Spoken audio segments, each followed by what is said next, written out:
ከአንድ ዓመት በፊት በኢትዮጵያ የባቡር መስመር ላይ በረጅም ሰንሰለት ተጭነው ሲገቡ የታዩትና የብዙዎችን ትኩረት የሳቡት የጦር መሳሪያዎች አሁንም መነጋገሪያነታቸው አልበረደም። በተለይም ከኢትዮጵያ ወዳጅ ከሆነችው የተባበሩት አረብ ኤሚሬትስ የመጡት እነዚህ ዘመናዊ የጦር መሳሪያዎችና የታጠቁት ብረት ለበስ ተሽከርካሪዎች የሀገሪቱን የመከላከል አቅም ከመቀየር አኳያ ያላቸው ሚና ከፍተኛ እንደሆነ ይነገራል። በዛሬው ዝግጅታችን በባቡር ተጭነው አስቀድመው ስለገቡት በርከት ያሉ የተባበሩት አረብ ኤሚሬትስ ሰራሽ ብረት ለበስ የጦር መሳሪያዎች ከኤርትራ ጋር የተፈጠረውን ውጥረት ተከትሎ ወደ ድንበር እየተንቀሳቀሱ ነው። መሳሪያዎቹ ምን አይነት ቴክኖሎጂ የተገጠመላቸው ናቸው?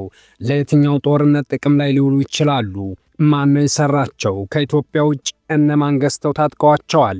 የሚለውንና በወቅቱ የፈጠሩትን ዲፕሎማሲያዊና ወታደራዊ አንድምታ በዝርዝር እንመለከታለን። ላይክ፣ ሼር እና ሰብስክራይብ እያደረጋችሁ አብራችሁን ቆዩ። አስቀድመው ወደ ኢትዮጵያ በባቡር ተጭነው ሲገቡ የታዩት መሳሪያዎች የሚሰሩት በተባበሩት አረብ ኤሚሬትስ ነው። የተባበሩት አረብ ኤሚሬትስ አሁን ላለው የኢትዮጵያ መንግስት ዋነኛ አጋር ናት። ከአሜሪካና ሌሎች ሀገራትም በላይ የተባበሩት አረብ ኤሚሬትስ በኢትዮጵያ ውስጥ ከፍተኛ የሆነ ቦታ አላት። ለኢትዮጵያ የጦር መሳሪያዎችን በማቅረብ የገንዘብ እርዳታ በማድረግ ለቤተ መንግስቱ ግንባታ ጭምር ቢሊዮን ዶላሮችን ከጀርባ የምታቀርበው የተባበሩት አረብ ኤሚሬትስ ናት። በትግራይ ጦርነት ወቅት ለመንግስት ድሮን በማቅረብ የበላይነቱን እንዳገኝ አድርጋለች። አሁንም የተባበሩት አረብ ኤሚሬትስ ብረት ለበስ የሆኑ የጦር መሳሪያዎችን ወደ ኢትዮጵያ ልካለች። የተባበሩት አረብ ኤሚሬትስ በሰሜኑ ጦርነት በዚህ መልኩ በመሳተፏ ክስ የሚያቀርቡባት አሉ። በአሁኑም የአማራ ክልል ጦርነት ከጀርባ እየተሳተፈች ነው ተብላ ትወቀሳለች። በእርግጥ የተባበሩት አረብ ኤሚሬትስ በሱዳን ጦርነትም ገብታ እያባባሰች ትገኛለች። ምስራቅ አፍሪካን የምታምሰው እርሷ ነች የሚል ክስ የሚያቀርቡም ብዙ ናቸው። እነዚህን ዘመናዊ ናቸው የተባሉትን የጦር መሳሪያዎች ወደ ኢትዮጵያ ከመላኳ በፊት የኢትዮጵያ ከፍተኛ ባለስልጣናት ወደ ኤሚሬትስ ሲመላለሱ ቆይተዋል። በተለይም ፊልድ ማርሻል ብርሃኑ ጁላ ከዓመት በፊት በተደጋጋሚ ሲመላለሱ ቆይተዋል። ይህም ምልልሳቸውም እነዚህን የጦር መሳሪያዎች ለመግዛት መሆኑ አሁን ተረጋግጧል። የጦር መሳሪያዎቹ የሚያመርታቸው ካሊዲስ የተባለው የተባበሩት አረብ ኤሚሬትስ ካምፓኒ ነው። ይህ ብረት ለበስ ተሽከርካሪ በዋናነት ለምድር ውጊያ የሚያገለግል ሲሆን ባለስቲክ ሚሳኤሎችን የሚከላከልበት መሳሪያም የታጠቀ ነው። ትናንሽ እንደ ስናይፐር አይነት ጠመንጃዎች የተገጠሙለት ሲሆን የፊት ለፊት ውጊያዎችንም ያደርጋል። ከመስመር ውጭ ጭምር በሰዓት 110 ኪሎ ሜትር መጓዝ የሚችለው ይህ ብረት ለበስ ተሽከርካሪ ጥቅም ላይ ሊውል የሚችለው በፊት ለፊት ውጊያዎች ላይ ነው። ሩሲያ በዩክሬኑ ጦርነት በስፋት ተጠቅማበታለች። ምናልባትም ኢትዮጵያ እነዚህ መሳሪያዎች የገዛችው ከጎረቤት በተለይም ከኤርትራ ሊሰነዘር የሚችልን ጥቃት ወይም ምናልባትም ጦርነት ከተፈጠረ ለዚያ ለመዋል ሊሆን ይችላል። መሳሪያዎቹ በእርግጥ አዲስ ናቸው። በርከት ያሉ የአፍሪካ ሀገራት ታጥቀዋቸዋል። አሁን ከኛም በባሰ የእርስ በርስ ጦርነት ውስጥ የምትገኘው ሱዳን የዚህ መሳሪያ ባለቤት ናት። ከ40 ዓመታት በላይ መቋሚያ ባጣ ጦርነት ውስጥ የምትገኘው ዲሞክራቲክ ሪፐብሊክ ኦፍ ኮንጎም እንዲሁ እነዚህን መሳሪያዎች ከታጠቁት መካከል ትመደባለች። እንደ ደቡብ አፍሪካ አይነት ሀገራት ደግሞ ራሳቸው አመሳስለው ያመርቷቸዋል። ቶጎና ህንድ፣ ማሊና ቡርኪና ፋሶም ይህን መሳሪያ ታጥቀዋል። እንደ ቱርክ፣ ሩሲያ አይነት ሀገራት ደግሞ ከመታጠቅ አልፈው ተመሳሳዮቹን አምርተው ይሸጣሉ። ኢትዮጵያ ሩሲያ ሰራሽ የሆኑና በቢሾፍቱ ኢንጂነሪንግ የተገጣጠሙ ተመሳሳይ ብረት ለበስ ተሽከርካሪዎች ነበሯት። እነዚህኛዎቹ ዘመናዊና የተሻሉ ናቸው። ግሎባል ፋየር ፓወር በ2026 ባወጣው ሪፖርት ኢትዮጵያ ከ10,000 በላይ የጦር ተሽከርካሪዎች ያሏት ሲሆኑ ከነዚህም 6500 ያክሉ ዝግጁ ናቸው። ይህም ኦራሉንና ትናንሽ የጦር መሳሪያ ተሽከርካሪዎችን ጨምሮ ነው። 680 ታንኮች፣ ከ600 በላይ መድፎችና 79 ሮኬቶች አሏት። ብረት ለበስ ተሽከርካሪዎች እንዳልነው ጥቅም ላይ የሚውለው ለፊት ለፊት ውጊያ ብቻ ነው። ሩሲያ ዩክሬንን ስትወር ወደ 50 ኪሎ ሜትር የሚረዝሙ ብረት ለበስ ተሽከርካሪዎችን ተጠቅማለች።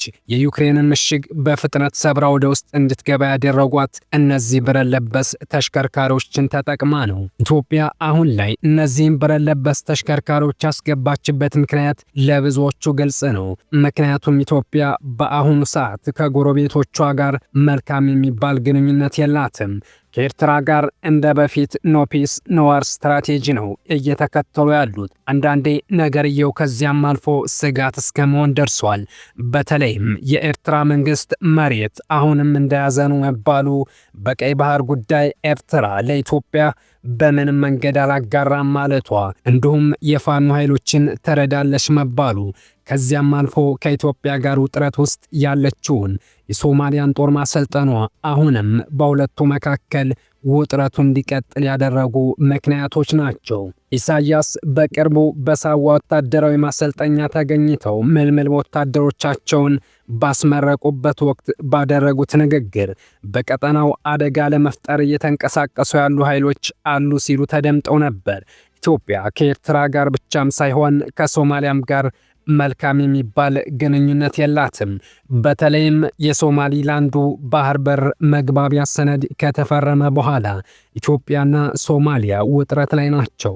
ሶማሊያ ከግብፅና ከቱርክ ጋር ወታደራዊ ጥምረት እየፈጠረች መሆኗ ለኢትዮጵያ ስጋት መፍጠሩ የቀረ አይመስልም። እናም ኢትዮጵያ ለዚህም ጦሯን እያጠናከረች ነው ብለው አስተያየት የሚሰጡ አሉ። የሱዳን ነገርም ግልጽ አይደለም። የሱዳን ጦርነት ወደ ድንበር እየተጠጋ መሆኑን ኢትዮጵያ አስታውቃለች። በአሁኑ ሰዓት መንግስት የአልቡርሃን ጦር ደጋፊ እንደሆነ መረጃዎች ያመለክታሉ። ይህም ማለት ኢትዮጵያ በሱዳን ጦርነት በትንሹም ቢሆን እጇን እያስገባች ነው። የፈጥኖ ደራሽ ኃይሉ ከፋኖ ኃይሎች ጋር ግንኙነት በመፍጠር ተጠርጥሯል።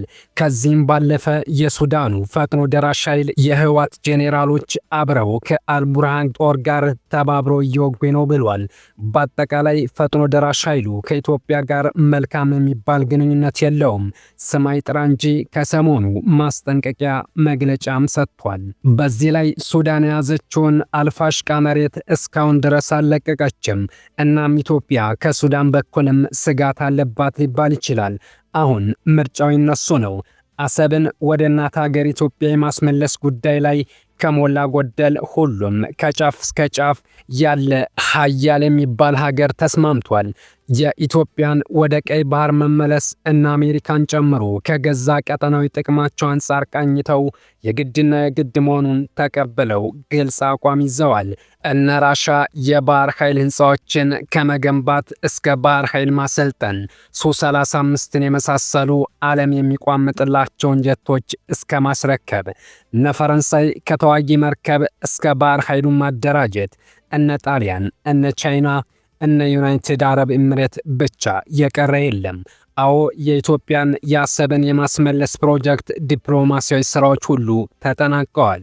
ግንባታ፣ ስልጠና፣ ዘመናዊ መርከቦች፣ እግረኛው አየር ኃይል በሁሉ ዝግጁ ሙሉ ሆኗል። ጭንቅ ውስጥ የገቡት አዛውንቶቹ የሻዕቢያ ሰዎች ያልሞከሩት ክፋት፣ ያልሰሩት ፕሮፓጋንዳ የለም። ያላሰማሩት የውስጥ ባንዳ በህወሓትና ሌሎችም በኩል ለመክፈት ያልዘየዱት የጦርነት አይነት የለም። ነገር ግን ሁሉም ከአቅማቸው በላይ ከቁጥጥራቸው ውጭ ሆኗል። ከአሁን በኋላ ኢትዮጵያ አሰብን ከሻዕቢያ የምታስመልስበት ሁለት ብቻ መንገድ ቀርቷል። አንድ አሰብን በኃይል መያዝ ሲሆን፣ ሁለተኛው ያለ ኃይል ህወሓት ከ4 ኪሎ በተወገደበት መንገድ ኢሳያስን ካዲሃሎ እንደ በሽር አልአሳድ አስወግዶ ሁሉንም በሀገር ኤርትራ ስም በሐማስያኑ ሽፍታ የግብፅ ተላላኪ ቡድን ሻዕቢያ ታፍነው ፍዳቸውን ሲበሉ የኖሩ ራሻይዳ፣ ብሌን፣ ትግሬን የመሳሰሉ ብሔሮችን የራሳቸውን ሀገር እንዲመሰርቱ አድርጎ እኛ ኢትዮጵያውያን ወክ እያረግን እያፏጨን ወደ አሰብ መግባት። ኢሳያስ ያለ ጦርነትም በጦርነትም የመወገዱ ጉዳይ አይቀሬ መሆኑ የታወቀ የተረጋገጠ ጉዳይ ቢሆንም ያለ ጦርነት ነው አሰብን የምናስመልሰው ስንል በበቂ ዝግጅት የፖለቲካ፣ ኢኮኖሚ፣ ዲሞግራፊ ወዘተ ምስጥ በልቶት የበሰበሰውን የሻዕቢያ ስርዓት ገፋ አርጎ መጣያ ማስተር ፕላን በበቂ ሁኔታ መዘጋጀቱን ይህንንም ከማንም በላይ ሻዕቢያዎች አውቀው መውጫ መግቢያ እንዳጡ ከማስታወስም ጋር ነው። 1000% በቅርቡ አሰብ ወደ እናት ሀገሩ ይመለሳል። ሰላም ለሀገራችን። አበቃን። መልካም ጊዜ ተመኘን።